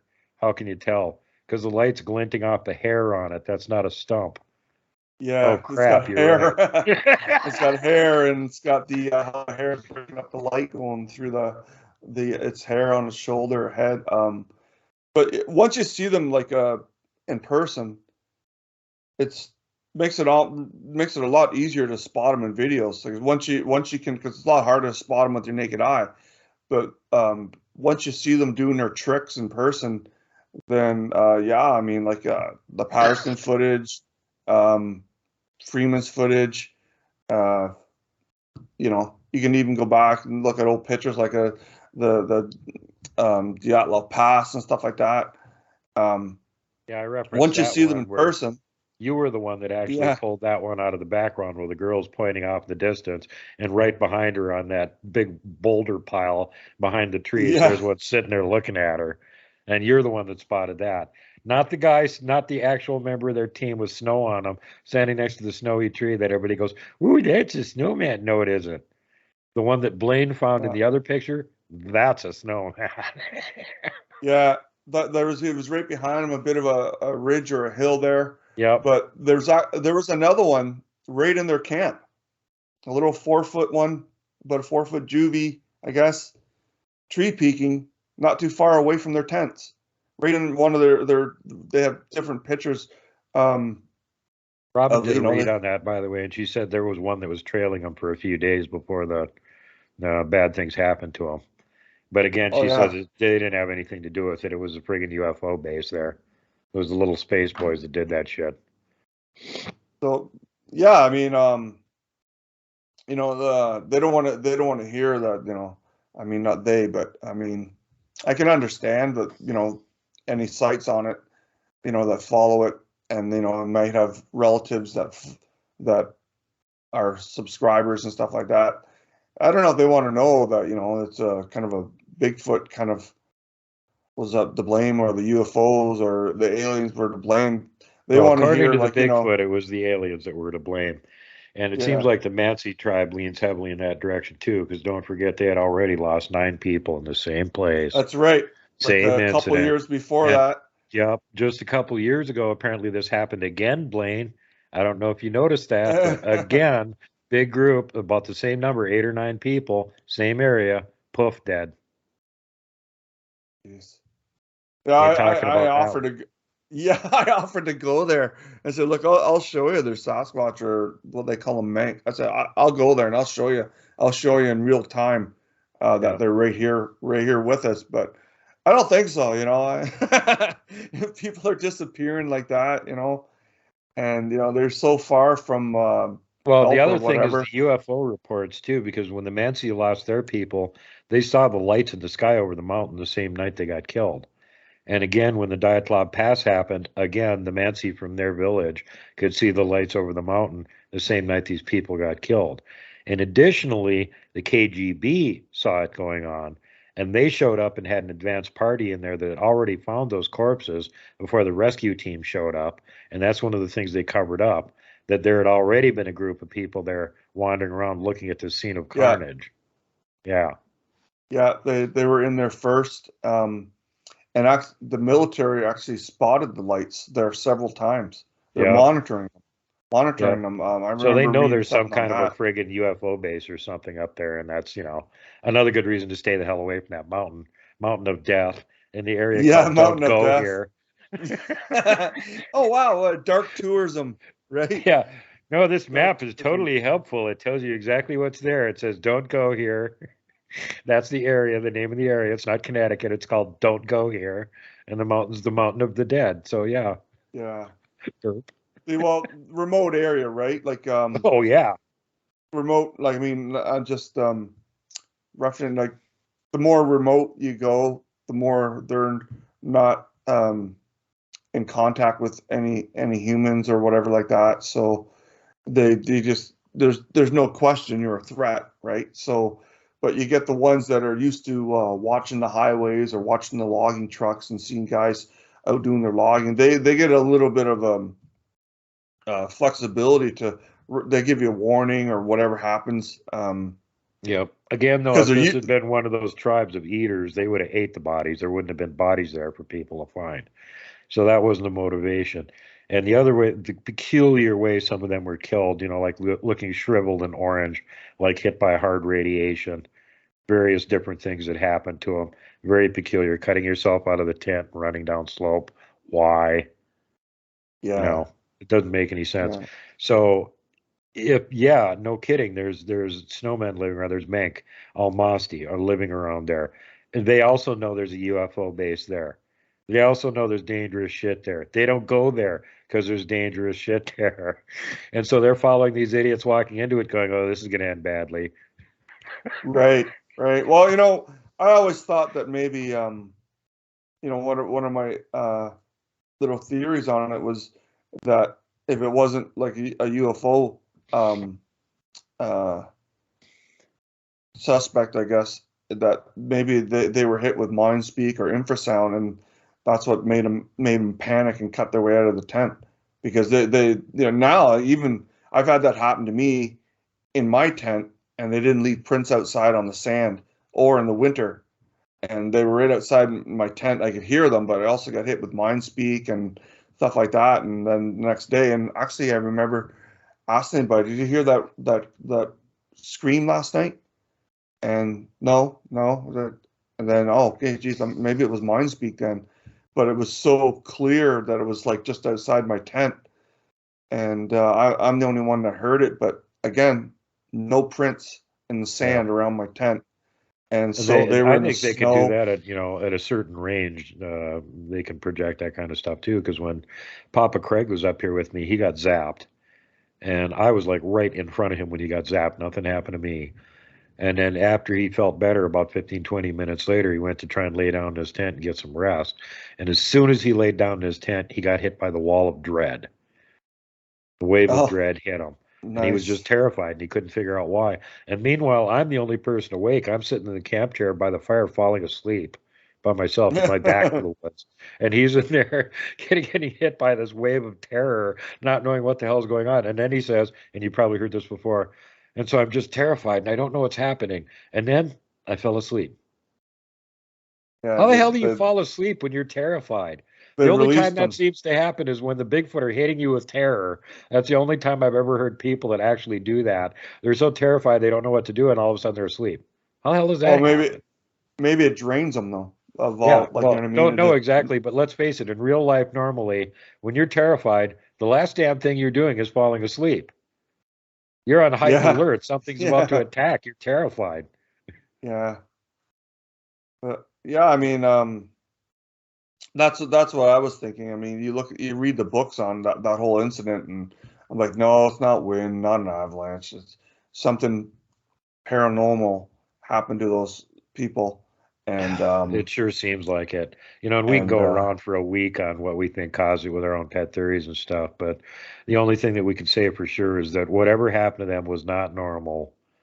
And the chances that humans were the ones that did it is pretty low, actually. Yeah, And well, really don't know. I mean, the big mystery of that, it's like what, a 55, almost 55th anniversary of all that or something like that now. But yeah, I just, that always intrigued me, that whole thing. And then I started looking at all the pictures that people usually don't see. I went into the database where it was free to look at. And yeah, I spotted some. And like you said, there's one behind the woman there. They had them right in their camp, at the camp in the woods right before they decided the next time they weren't going to camp in the woods because they were all creeped out from the last campsite. They didn't know why, but they all had that creeped out dread being Yeah. watched. So the next time they camped on the side of the hill on the mountain, Yeah. and And that's when the everyone's aliens got them. How do you know the Bigfoot weren't sending them the dread every night going, hey, let's scare these Goombas out of here before they get hurt. They're going in the wrong direction. Oh, yeah, give them the wave of terror. Then they'll leave the area. No, they're going to keep going until they run into the alien base and get wiped out. Oh, well, we tried. yeah. So and, yeah, I mean, that's like I guess one of the benchmark incidents. I mean, that still comes up on the when flashback and we're talking about the news and strange thing that's happened, like the Patterson footage and stuff like that. And people still refer to it. But there's been other big stories, big um, incidents where that didn't get the coverage.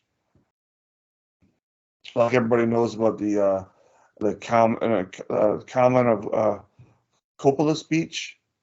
Oh, yeah. So and that one, they had investigators and everything all go back in there, and you think that would have gotten a little bit more press. Family terrified. Kind of like I guess a Ruby Creek kind of incident. Just it went on. I guess it got a little bit more aggressive than Ruby Creek. Everyone just thinks about the Ruby Creek as just the one Sasquatch coming in looking for the salted fish, but there for a few days that was just the boldest thing it ever did. They were experiencing activity before that, and all people remember was that the end of it where the mom put the kids under the blanket and took off down the river to the tracks where her husband was working on the railroad. But Yeah. yeah, they had activity before that big thing happened, and the Hinden showed up. and he got a nice picture of himself climbing over a fence and looking at Prince, I guess. John Green was there. But yeah, the cowman, you think that would have gotten a little bit more international press since, well, maybe they didn't want it to go any further than that, right?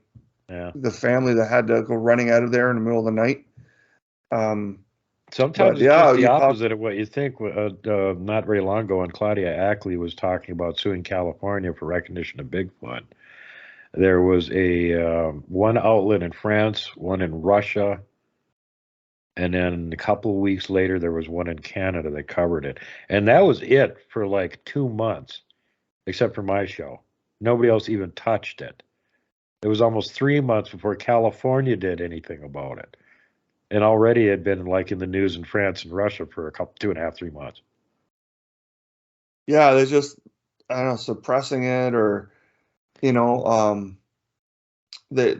any kind of report now gets treated like you get the tabloism effect, like your National Enquirer kind of effect, on legitimate evidence, or in that case, someone taking somebody to court to try to get them to come out in the open and have some kind of legal trail of these beings, right? But Yeah. I think the government's just rather sacrifice the few than to scare everybody, right? So, you get people selling their homes and stuff like that because of the activities is much more than they can handle, or they don't want any. So they rather sacrifice those people than to let everybody know that, be careful on the trails or whatever they'd say, or, even put it in the wildlife database, right? Yeah. But yeah, that's too bad. I mean, this Well, the hopefully same people thing's run happening into. with the UFO community too. Look, they just had congressional hearings yesterday, and they disclosed exactly what I expected, not a damn thing, which is why I just slept through it and snored the whole time, because I got just as much content by sleeping through it and snoring as I would have by wasting my time getting up and watching it, which is to say nothing, especially when you got Adam Schiff there, who's been proven to be a liar consistently for 5 straight years now. Who cares what he has to say? But the bottom line Right. is that even though they're having a meeting on this in Congress, which is more than they're doing on Bigfoot, they're still not coming out with anything. And you know who's not included in the discussion? The experiencers. Nobody gives a Right. damn what the Right. people that have actually seen these things or encountered aliens have to say. Just like the same thing in the Bigfoot community, where it's all this, dogmatic nepotism going on. It's a scientific community, sitting in the closet and smelling their own farts until they start losing their brain control and haven't got enough capacity to actually look at any evidence. And they're not listening to what anybody has to say. It's eyewitness evidence can put a man in prison for the rest of his life, but it's not a good enough for these fart sniffers to convince them that there's something Yeah. out there that they should go look at. So it's just Yeah. And pathetic on now, both sides, UFO community and Bigfoot community, quote unquote.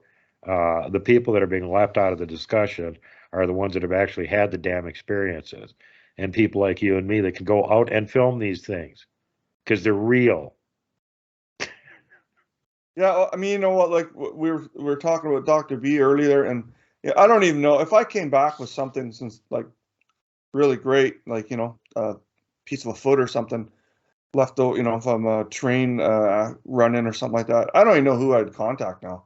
I mean, Dr. B was our go-to guy, but yeah, I mean, they leave the experiences out. But Robin, you had Robin there with the UFO footage over right outside her house. Remember the Yeah, really awesome? backyard in North Carolina. Yeah, Yeah, yeah. I mean, you got that, and you got vocalizations that don't match up with any known documented species according to the scientists or whoever. But I mean, I think there's just too many people just careerists. They're just looking for a paycheck. They don't want to, you know what I mean? It's just the 1 in 1,000 that's willing, like Dr. B or others who are willing to put their name and credentials out there to say, like, we got to start paying attention to some of this. And yeah, I mean, I don't know who I'd contact now. Um, I'm like I mentioned before, I got lots of video. I film them, sure, but I'm trying to get more audio. But I've had some setbacks, health. I don't know what's going on. Every year there's something I have to get repaired. But quit getting zapped it, all the time. It wears you out. yeah, well, maybe it's just my beating up my body in my younger days that's catching up to me at Bigfoot in my at Germany my had age. a Bigfoot in Germany had a crabby group over there in Germany that used to zap the living crap out of him. And shortly after that, he had to have like quintuple bypass or something, even though he's only got 4 valves. And he had to have like double open heart surgery and everything to survive that. It's just a miracle he survived it and he made it back to the U.S.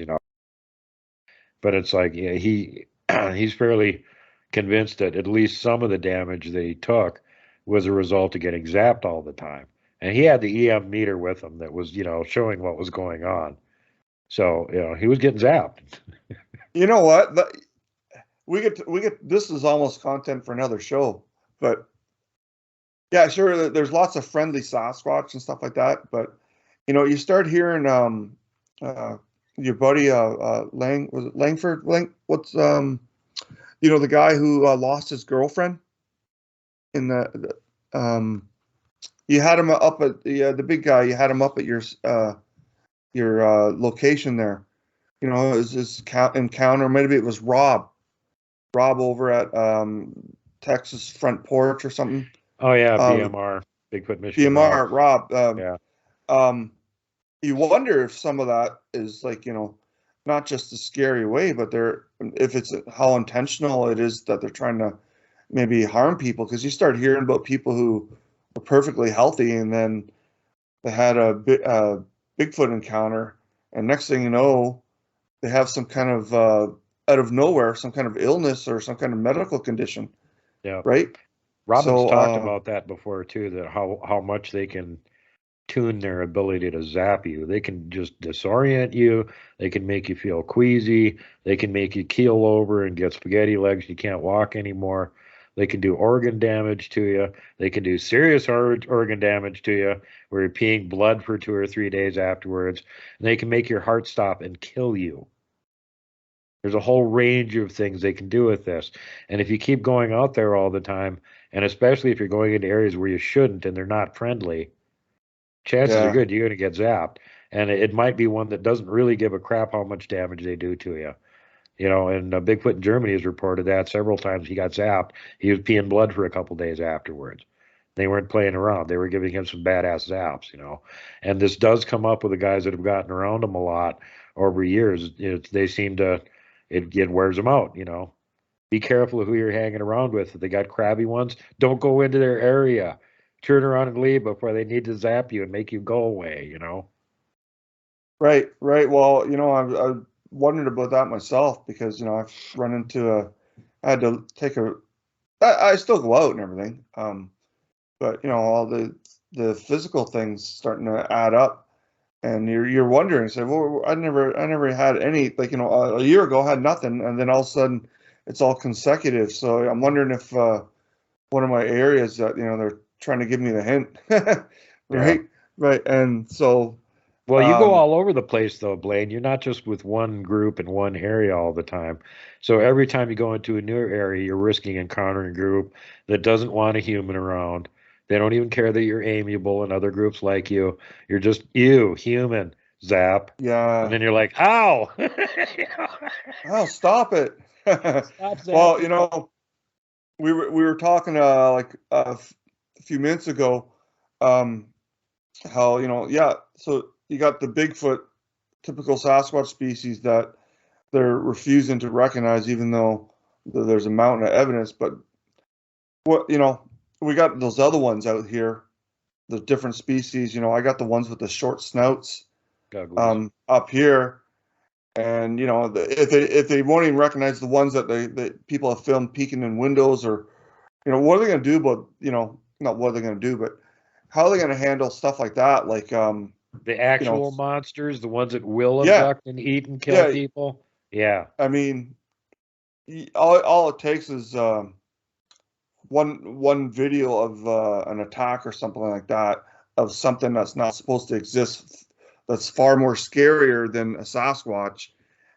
And then you're like, why aren't the park services are like totally burying it all because they're worried about losing tourism dollars, Yeah. right? But I mean, some of my encounters could have gone really bad, and if because I don't carry a rifle or whatever, but yeah, I mean, there's a health. I'm starting to pay the check for the things I've done, but in hindsight, I'd still do it all over again. But yeah, there's a lot worse things than Sasquatch running around the woods, and they won't even deal with. They won't even come out and well, some states are, some places are, but they won't even openly have an open discussion on. Yeah, there's Sasquatch sighting. There's been a print, whatever. If you write, on sighting in a park, they have like a little dry erase board.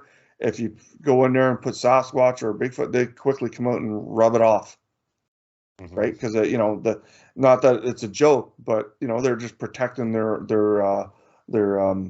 gravy train, right, for the tourism dollars coming in. But I remember talking to up in Algonquin about sightings right in the same campground. And I was just talking to, actually, you said Germany, some people from Austria. They packed up the next morning, left. Uh, I was saying, yeah, there's one right on this lake. That's why I was here. And then after that, I had an encounter right at my tent, and the screaming and everything, and in our campground, like years later. Um, Same campground area where I was. The girls, how they're not rangers, but they're just park staff, and I was wearing my bigfooting hat, and and they asked me, and I mentioned, oh, you know, there's Bigfoot expeditions up here, right? And like, what do you mean? Yeah, there's groups bringing people up here, and so she asked me, I think she asked me if I was a part. I said, no, I don't need to be in a group. I run into them all the time. And she goes, oh, have you ever seen them? It's like, well, yeah.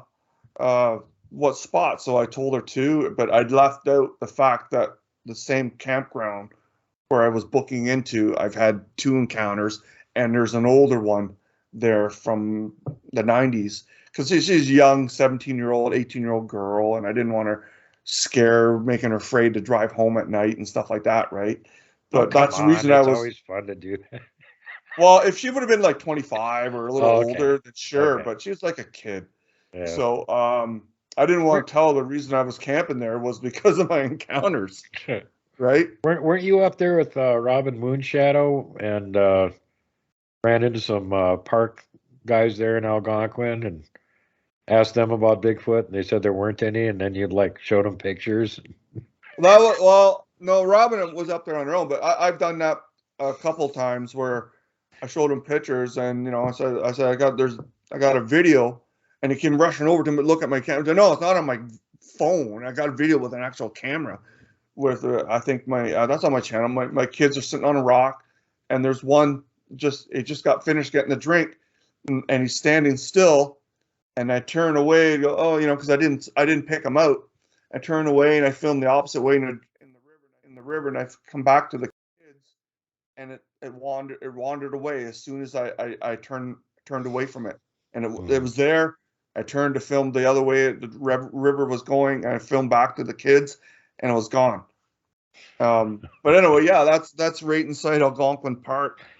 And then I've had my other incidents in the park, but don't the rangers kind of dislike that when you show them pictures of Bigfoot? Oh, they love me there. They love me there. They love me there. I was almost escorted out of the visitor center. Bringing the topic up, right? And then, well, it didn't help. They said that they tried to hit me. Well, why aren't our biologists seeing them? And I said, well, maybe. Well, first of all, they're probably not looking for them. But I was, maybe get a little cocky and say, well, maybe they're not good enough. So, I don't know. It's not that I want to rub it into the scientist. It's because the guy was being a bit of a jerk to me. Some guy who talks about the museum exhibits and stuff like that. So I was just, I had enough of his attitude towards. I was being friendly at first, but yeah, that's what it is. They're not looking for them, and they're not trained to find them. They don't study it, and there's probably a hidden policy on how to handle a situation like that, or if park guests have an encounter or sighting, right? So, yeah. But yeah, no, I mean, the parks are great, but also the parks are. I mean, I guess it's like that in the States, but the parks are really, really busy, especially since COVID.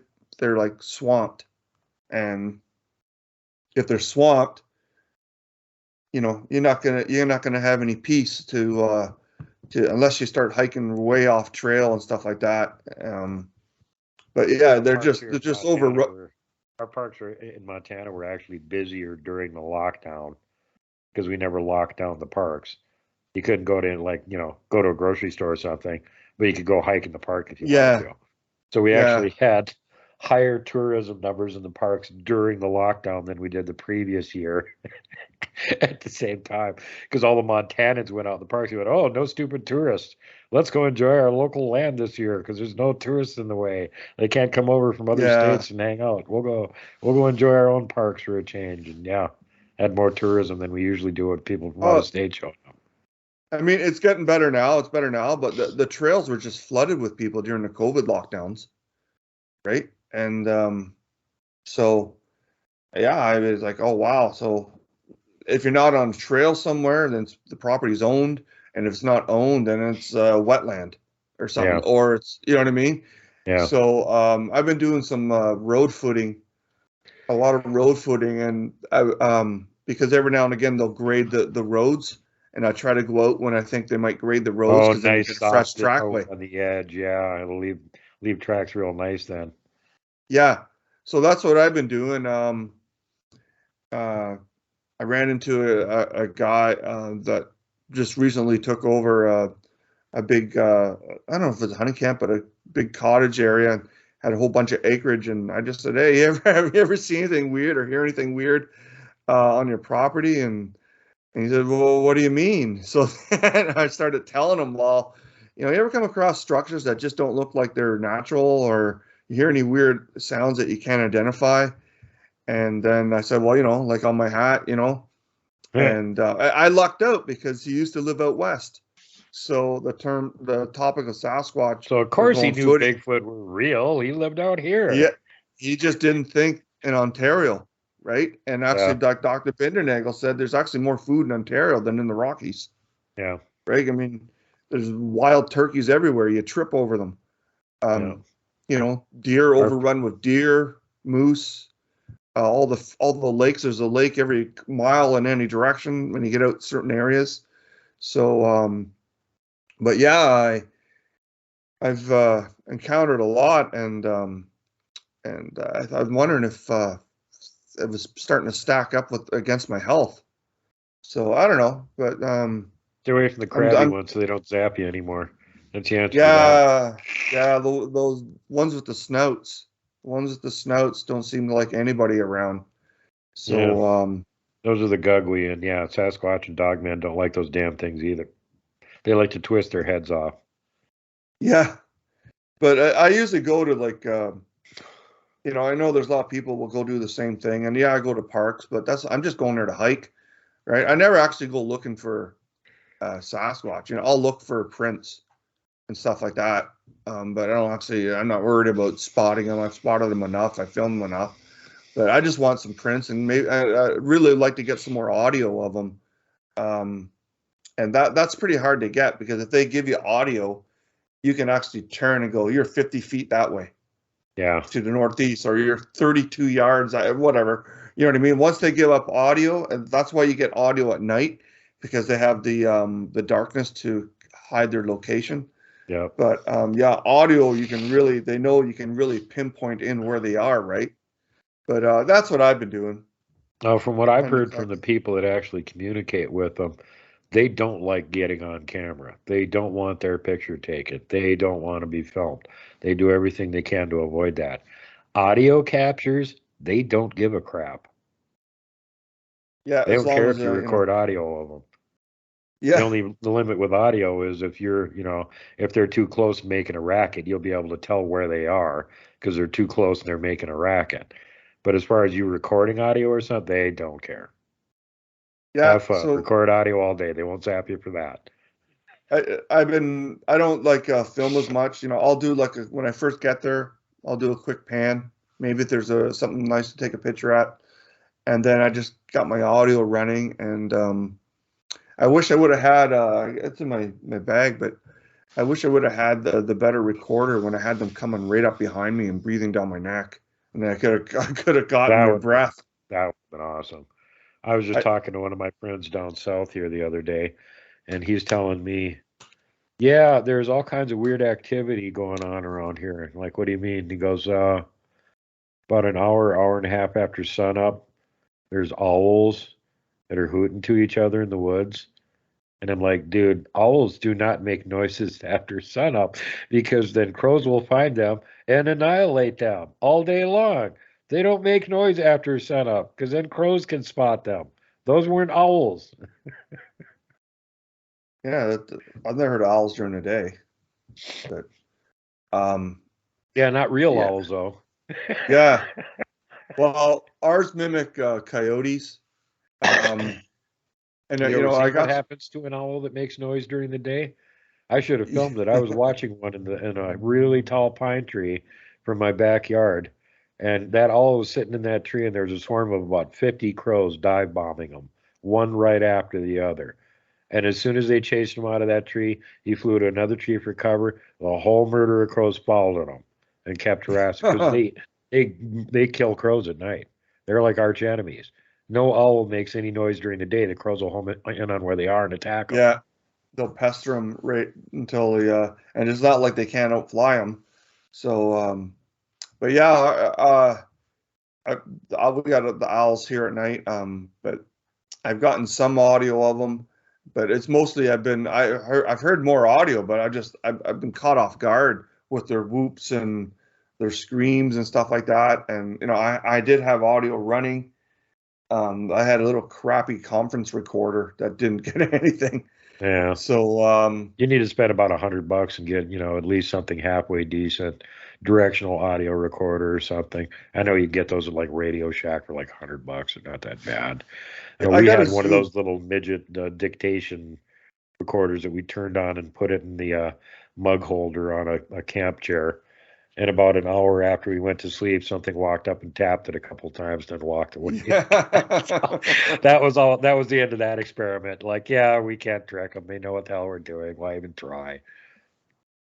Yeah. No, I mean, it's so it's totally different when you can hear them. It's one thing to see them, right? And then it kind of am I looking at what I am? But with audio, it's either Sasquatch or it's not. It's something else. And the thing with audio is usually when you're hearing it, you know what it is.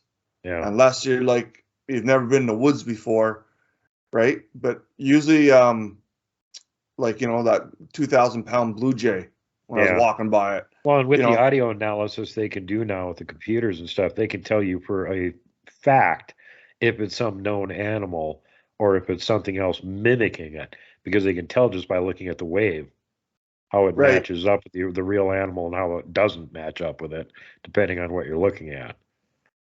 Well, like I said, but even we talked about Ron Moorhead, Sierra Sounds. They knew it was something strange, or when they started recording all that, and just your own ears. You don't have to be that experience. When you're hearing something that's not, I guess, not going to say not right, but not right with the animals in your area or that you think are in your area. And that's the thing about audio. You're sitting out there, it's quiet, and all of a sudden you hear something that's not a moose. We don't have moose here, right? So or whatever. And that's the thing about audio. It's that for the most part that's probably a Sasquatch, or that's no known animal that and then you start people start getting scared and they go lock themselves in their cabins and stuff like that. But with video, it's very rare to catch them moving in the open. If you catch them moving at all, it's usually behind some kind of cover that distorts them. So you're still kicking it around your head. Is that a bear?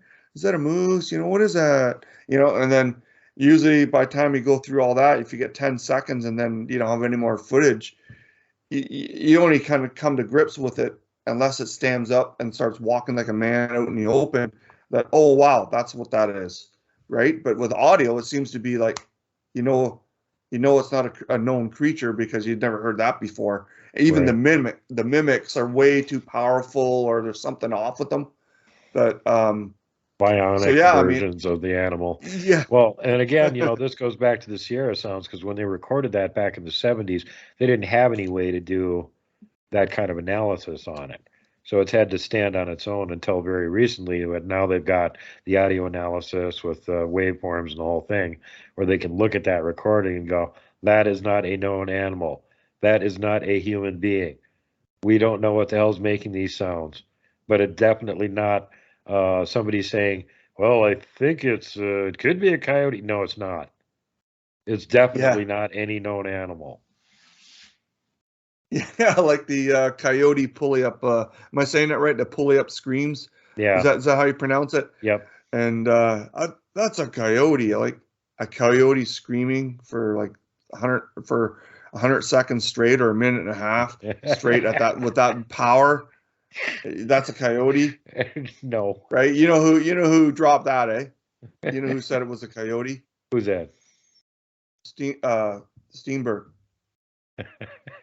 He said he's seen a coyote screaming like that out west somewhere. So I don't know, but I mean, Where'd the coyote eat all the meth at to have that much energy to keep yelling at them? Yeah, like I no discredit, but I mean, Well, again, it's that's not the my problem. evidence, but That's the problem with this earlier stuff because anybody could go, well, my opinion it's this, well, my opinion it's that. Now your opinion doesn't frickin' matter because they can match it up to the known recording of the animal and they can look and see if it matches that or not. And if it doesn't, your opinion's irrelevant. It's not that animal. yeah, and also they can match it up. Like I if I would have gotten some of my screams, you can match up my scream with what you heard in Montana and what they heard in, you know, uh, California, and Yeah. maybe a difference of not the pitch, but the difference of the when it stopped screaming, the length and all that. Well, But now we have enough. September here, I'll give you an example. We had them the whole weekend we were here. They kept following us around, making this weird vocalization we weren't used to hearing. William, who's been out 45 years in the field too, he's never heard it down there where he does research. And as soon as we get back, Eric goes on the internet and sees if he can find an example where somebody recorded it. And sure enough, there's Kelly Shaw, who was over in Oregon and recorded it 2 weeks earlier over there. And he had the Yeah. same reaction on video. I'm not sure this is a Sasquatch. I haven't heard this sound before, but in case it repeats, we're going to record it, So it's like, yeah, there he is, 500 miles away, recording it 2 weeks before we're hearing it over here in Montana and recording it here. Same vocalization. Yeah. No known Like, animal. William was the guy I was trying to recall the name. But yeah, it was Rob, big Michigan Rob there. Bigfoot Michigan Rob was the one, I think, he had that bad encounter with. Yeah, well, there in the canoe, while it he was fishing. almost sounded like he said he could see the ripples coming across the water's surface. Like there, Yeah. that's how bad this, and I called it a sonic blast that hit them. It freaked him out, and it may have actually knocked his girlfriend right out of the canoe because she hit the water right when the sonic blast hit him. Oh, she So did either it most out of the panicked her water. so bad that she fell out of the canoe, or it literally physically blasted her out of the canoe. One of Yeah, the because he said that it opened its mouth and just like Pac-Man kind of thing. yeah. So that's a lot of Yeah, but lot he of said that power. was one of the other details and you could see the ripples going across the water toward the canoe. That's a hell of a sonic blast right there. Yeah, yeah. So and then of course we started talking about the health. We should So, probably end her here. We're getting close to 2 hours anyway. So is there anything else you wanted to bring up, mention, or otherwise reference? I got Dr. Bindernagel's. There's some footage of him. There's the full half-hour video on my channel. I use that actually my banner video where it kicks in as if you're a new subscriber. But I just want to say that we miss him a lot in Canada. I mean, I know he's international, but he really contributed a lot over his 40-something years he put into the field, and everyone appreciated what he did, and we're thankful for him. But anyway, I want to thank you for having me on again, and well, we get talking, and it's just like it's not like we're even doing a show. We're just sitting around a campfire. So 7 hours later, right? Yeah. Oh But, crap! The sun's coming up. We need to cut the show off now. Yeah. So anyway, I want to say thanks for having me on, and again, hello to all those people out there that follow me when I'm on shows with you and other people. And yeah, we miss Dr. B, that's for sure. And hopefully someone else like that comes along soon. Totally agree with you, brother. And yeah, we do miss Dr. Bindernagel. He was one in a million.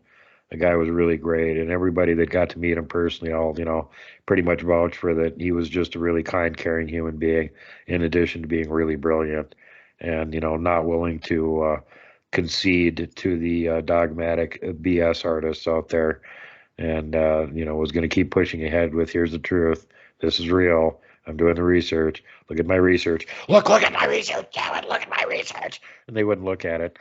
But that's the same thing we're all fighting with here in the community, trying to get people to actually take a look at the research. There is tons of it. There's no shortage of evidence. And yeah, Bindernagel was awesome. Let's not forget Grover Krantz, also awesome.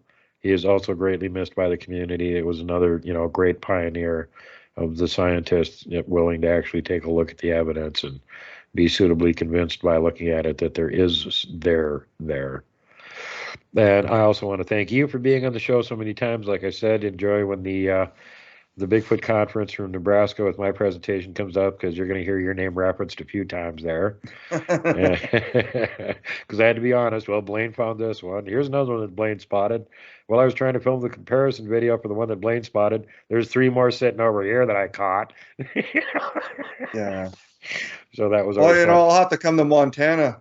I'll have to come visit you in Montana, one of your campouts. Yeah, come on down here. You know, this is from now until into the beginning of October is the only time of the year we can get up there and do anything. It's warming up and the snow's melted, the pass is open. So this is that time of the year. Drag on down here and go on up there with me. We got several other celebrity Bigfooters that are planning on being here this year and going up there. And William Lunsford is talking about trying to make it back up again. Stephen Hill, the Sulphur River Sasquatcher, both those guys will be at the Nebraska Bigfoot Conference next year because they just happen to be doing research in the same area as the Folk Monster, Legend of Boggy Creek, which is what they're covering at the Nebraska Bigfoot Conference next year. So anyway, and yeah, hey, I got the Legend of Boggy Creek hat on right here. See if I can hold it up so you can see it. That's awesome. And there we go. That was a really good show. Yep, and like I said, they're retooling it, re-releasing it with way better sound and way better video quality and the whole thing. So everybody can look forward to that coming out again. But again, thanks for being on the show, brother. Love to have you on every few months and update everybody on what's happening up there and in the far northern shield, where you have the stone shield that protects us all from the Arctic horrors and keep them from coming down. That plus your sidekick, the 17-foot Sasquatch, that helps you keep the Arctic horrors at bay. Yeah, 32-inch prints scare everybody away too. Oh, good God. I don't even want to see I don't want to see what leaves a 32 by 17-inch track, frankly, especially considering they found them in the Himalayas. No, don't want to see that. Is there some kind of super Yeti or something over there? I don't want to see that. Yeah. Giants are bad now. All right, everybody, you know what the drill is, so make sure that you follow through with it. And don't be mean to people. And don't punt the puck, would you? Don't poke Dogman with a stick. Don't flip off the mountain giants. And whatever you do not hug the Wookiee.